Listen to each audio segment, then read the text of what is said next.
We are in this Digestive Diseases Clinical Research Centre combining both inflammatory bowel disease and hereditary cancer. And it's a good union, it's a good marriage.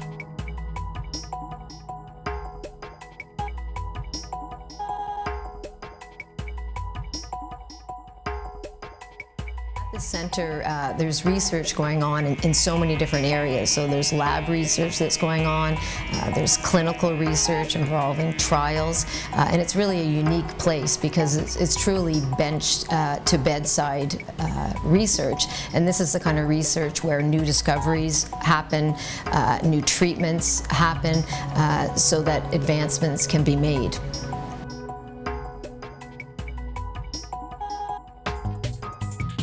Everything that's going to happen to us, not just cancer, but all diseases, and our fate is very much determined by our genetic makeup or a genetic signature that's unique to every person. Some of this information is inherited from our parents, and some of it is acquired during life. But for the most part, we believe, and there's a lot of good evidence now, that we can predict with some degree of certainty what's going to happen to all of us, and that includes getting cancer.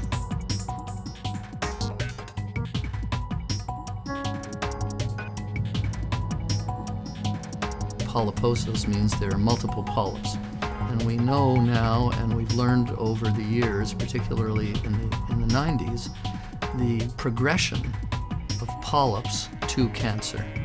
And that progression is anywhere from 7 to 10 years from developing a polyp into a full-blown cancer. Now, it may be a little bit different in patients who have the hereditary form of the disease.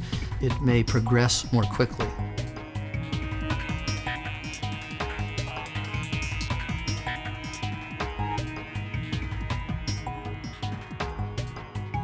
We're a family study center. That's a genetic register. So our focus is generational, and for us, families are the patient.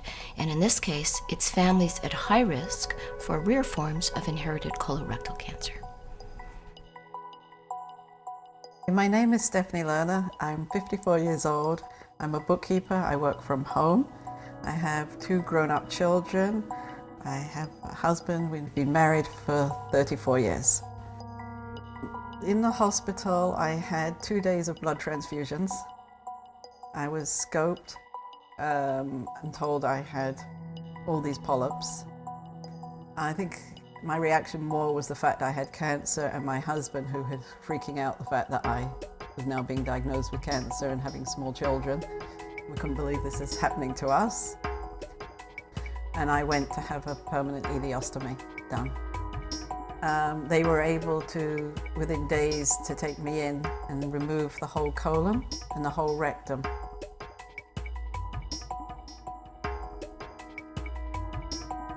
Years ago, before we actually knew what the genes were that caused particular high-risk diseases, patients and families were left in a sort of genetic limbo.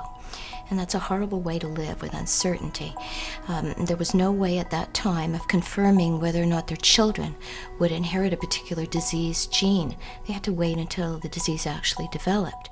If you have colon cancer in your family, you have to try then to understand the risks involved. And the risk may not be that great if you have an older family member with colon cancer. But if you have a young member with colon cancer, or if you have multiple members in multiple generations with colon cancer, then at an early age, you should be tested and not be afraid to be tested. The best test is to have a colonoscopy. As soon as my son had his first colonoscopy, we knew he had the polyps already. Discussion was that he would need surgery before the age of 18. My daughter started from going once a year to every 6 months for colonoscopies. Her polyps started to develop, multiply quite quickly and started to grow in size. And the worry is that if you don't catch it quick enough is when her polyp could go malignant. So her surgery was then scheduled 3 months after his. So I did, in fact, for a while, have them both with temporary ileostomies at home at the same time, which was an interesting period for everybody.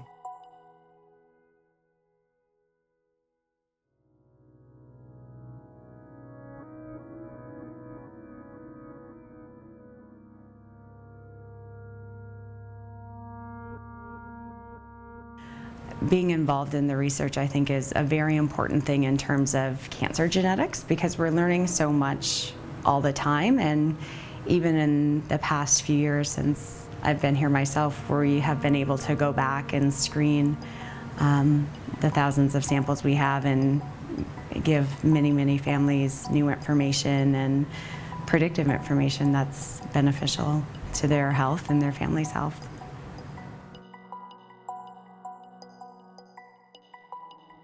My name is Carol Helston. I'm 56 and I work with my husband in publishing. We do specialty magazines, trade publications, and we do work out of our house, which is kind of nice.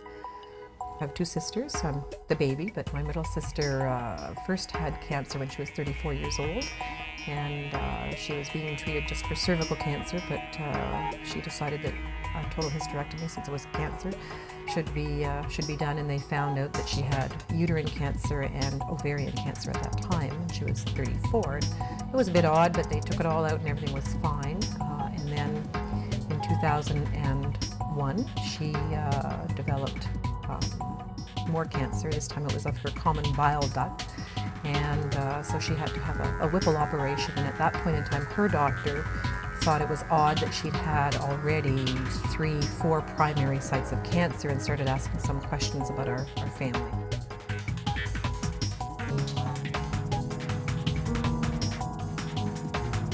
I was fortunate. I did not have cancer until I was 50, but my sister had it when she was 34. And obviously I have to realize that that's a potential for my children as well. My sister's been very fortunate that the cancers have been caught at an earlier stage than not, and her treatments have been fairly minor as well. She's had the operation, and it was just her first cancer that she had radiation for. But from my children's perspective, I would like to think they'll be able to lead long, full lives, but the reality is that that may not happen.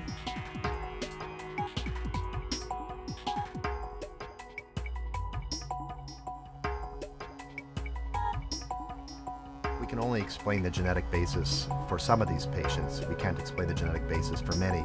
We test for what we know. We find mutations in genes in some of those people, but in many we don't. But because we have their blood samples and tumor samples and information, we can then go back to the lab and start looking for new genes and new genetic basis for understanding these syndromes. So it's really a to and fro type of process, bench to bedside, but then back to the bench and then back and forth. And that's really how you make progress in molecular medicine. That's what we're doing here.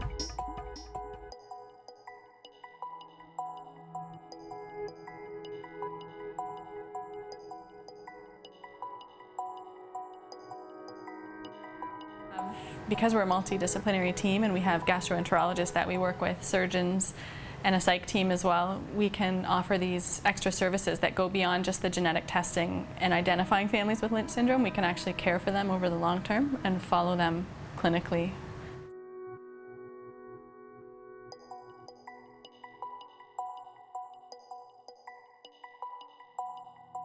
Hereditary gastric cancer families are really interesting. They're families that come to us with stomach cancer. That's what gastric cancer is.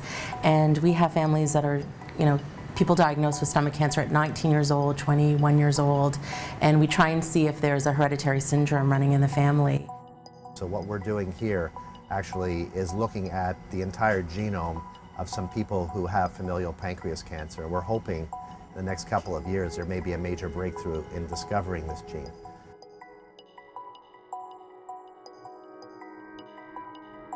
So that's been our major effort here. We also provide care for patients with pancreas cancer, whether they're genetic cases or not. There's a large surgical program downtown, and we're providing the highest volume of pancreas cancer surgery in the country. So we really have a really nice group of doctors and scientists who are working together to try to get a handle on this disease.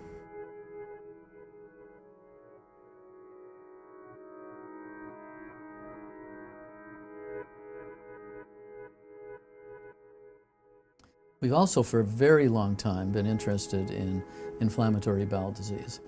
These diseases are either ulcerative colitis or Crohn's disease, both extremely common diseases not often talked about, but very, very common. And they integrate with one another, these diseases, the hereditary cancers and the inflammatory bowel diseases. In that, both are, we believe, genetic diseases. We are involved in a very unique study called the GEM study. And in this study, we are looking at individuals who are at risk of developing disease. In other words, these are healthy people, but because they are related to someone who has Crohn's disease, they have a certain risk of developing the disease over time. And what we are hoping is not that they develop disease, but if we study them when they're healthy and then follow them until they may develop the disease, we may be able to figure out what it is that triggered the disease. So this is what is referred to as a prospective cohort study, and it's very big. It's across Canada, and we have centered the coordination and the execution of the study out of Mount Sinai, out of the Zane Cohen Centre. The environment that the Zane Cohen Centre has created here has really led to an explosion, I think, in the type of research that we're doing.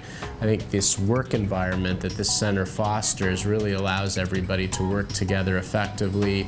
It draws actually very well qualified and talented individuals from around the world who see the environment that we have, recognize the expertise, and really want to be a part of this group. And I think that that team effort and that group that we've established here is really going to help enhance the type of work that we do in the future.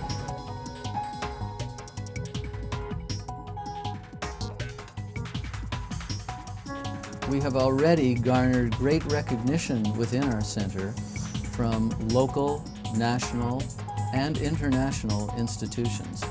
We have been able to recruit individuals from far and wide into our center. They come there because they are able to study both hereditary cancer and inflammatory bowel diseases. We need your help. We need your dollars to continue the fight against these particular dreaded diseases.